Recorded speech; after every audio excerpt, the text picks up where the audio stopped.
आदाब दोस्तों, मैं हूं शहजाद आलम बर्नी। आप देख रहे हैं द बर्नी शो। आज हम अपने शो में जो मुद्दा लेकर के आए हैं वो प्रधानमंत्री नरेंद्र मोदी और अमित शाह की जोड़ी से जुड़ा हुआ है। दरअसल बीजेपी के एक बागी मंत्री, उत्तर प्रदेश सरकार के पूर्व राज्य मंत्री और देश के भारतीय जनता पार्टी के प्रवक्ता आईपी सिंह बगावती तेवर में है। उन्होंने बाकायदा ट्वीट की झड़ी लगा दी है और प्रधानमंत्री नरेंद्र मोदी और उनके कंधे से कंधा मिलाकर चलने वाले अमित शाह दोनों को बाकायदा गुजराती ठग बता दिया।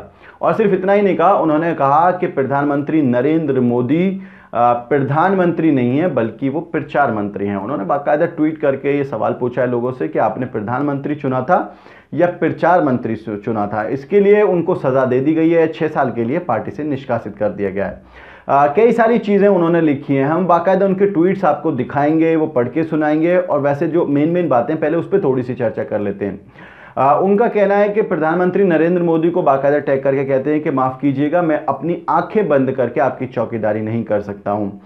साथ ही उनका कहना है कि आपके लिए चौकीदारी नहीं कर सकता। आप दोनों जो हैं वो गुजराती ठग हैं जो जनता को ठग रहे हैं, और पार्टी जो है सिर्फ गुजरात की पार्टी बन गई है, हिंदी भाषियों पर उसने कब्जा कर लिया है और जनता 5 साल का हिसाब चाहती है। और ये वही नेता हैं जिन्होंने अखिलेश यादव के चुनाव लड़ने की खबर पर कहा था कि अखिलेश यादव चाहें तो मेरे घर पर आजमगढ़ अपना कार्यालय बना सकते हैं। जो बड़ा सवाल बनता है वही बनता है कि आखिर क्यों ये माहौल बन रहा है। अगर हम आईपी सिंह के ट्वीट पर जाएं, आपको हम ट्वीट दिखाते हैं, वो एक एक करके हम वो ट्वीट पढ़ करके आपको सुनाएंगे। आप स्क्रीनशॉट देख सकते हैं साथ में। सबसे पहले पे बात करते हैं। सबसे बड़ी बात यह है कि जो आप ये ट्वीट देखिए, इनका ट्विटर हैंडल है, इन्होंने चौकीदार नहीं लिखा है नाम के आगे, इन्होंने लिखा है उसूलदार। और बाकायदा शेर भी अपना एक अपडेट किया था इन्होंने, उसूलों पर जो चाहे तो टकराना ज़रूरी है, जो ज़िंदा हो तो फिर ज़िंदा नज़र आना ज़रूरी है। मतलब कैसे ज़िंदा हुए 5 साल के बाद, मैं ये नहीं समझ पा रहा हूँ कि आखिर इनकी ज़िंदगी में ये जिंदा दिली कैसे आई एकदम से, क्योंकि अभी तक 5 साल तक ये भी चौकीदारी कर रहे थे। बहरहाल, लेकिन जो इन्होंने ट्वीट किए हैं वो बड़े मज़ेदार ट्वीट हैं और हम सबको उनको देखना चाहिए कि आखिर देश में क्या चल रहा है। आईपी सिंह का पहला ट्वीट पढ़ते हैं। वो लिखते हैं, हमने प्रधानमंत्री चुना था या प्रचार मंत्री। अपने आधिकारिक ट्विटर अकाउंट से देश का पीएम क्या टी शर्ट और चाय का कप बेचते हुए अच्छा लगता है।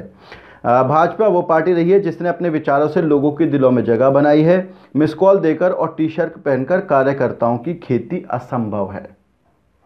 ये पहला ट्वीट है उनका। दूसरे ट्वीट पर आते हैं। दूसरे ट्वीट पर अखिलेश यादव की बात की इन्होंने। माननीय अखिलेश यादव जी का आजमगढ़ पूर्वांचल से लोकसभा का चुनाव लड़ने की घोषणा होने के बाद पूर्वांचल की जनता में खुशी की लहर है, युवाओं में जोश है। आपके आने से पूर्वांचल का विकास होगा, जाति और धर्म की राजनीति का अंत होगा। मुझे खुशी होगी यदि मेरा आवास ही आपका चुनाव कार्यालय बने। ये अखिलेश यादव को बाकायदा निमंत्रण दे रहे हैं कि यदि वो चुनाव लड़ते हैं आजमगढ़ से तो उनके आवास को अपना कार्यालय बनाएं, चुनावी कार्यालय। अब इन्होंने मोदी जी पर जो तंज किया है, दूसरा वो ये किया है कि माफ़ कीजिएगा, बाकायदा नरेंद्र मोदी को टैग किया है। ये आप ट्विटर इनका हैंडल देख सकते हैं। माफ़ कीजिएगा नरेंद्र मोदी जी, अपनी आंख पर पट्टी बांधकर आपके लिए चौकीदारी नहीं कर सका। और जो सबसे मज़ेदार जो ट्वीट है आईपी सिंह का, वो ट्वीट है 2 गुजराती ठगों के बारे में। 2 गुजराती ठग मतलब आप समझ सकते हैं, उन्होंने बाकायदा नाम लिख करके मेंशन किया है। ये ट्वीट आप देखिए बाकायदा इनको, क्योंकि 6 साल के लिए निष्कासित भी किया गया है पार्टी से। इसी पर इन्होंने अपनी प्रतिक्रिया देते हुए कहा है कि 2 गुजराती ठग मोदी और अमित शाह भाजपा को डुबाने की मुहिम को आगे बढ़ा रहे हैं।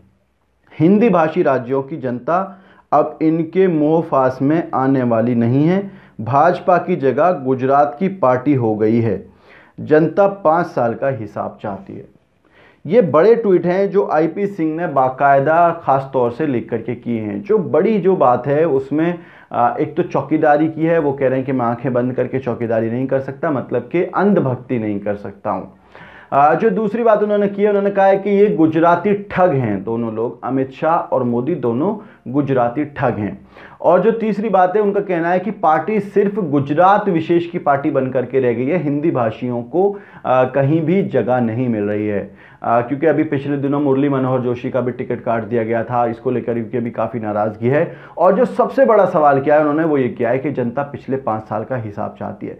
आखिर जुमलेबाजी कब तक चलेगी? कैसे सिर्फ जुमले दे करके आप जनता को खुश रख सकते हैं? 5 साल में आपने क्या किया है, उस पर कोई चर्चा क्यों नहीं करता है? ये बड़े सवाल हैं जो उन्होंने कहा है। लेकिन क्या आपको भी लगता है कि वाकई में मोदी और अमित शाह गुजराती ठग हैं? आप लोग अपनी प्रतिक्रिया ज़रूर बताइए। वीडियो के नीचे कमेंट बॉक्स है, उस कमेंट बॉक्स में जाएं और जाकर के अपनी प्रतिक्रिया हमें ज़रूर बताएं।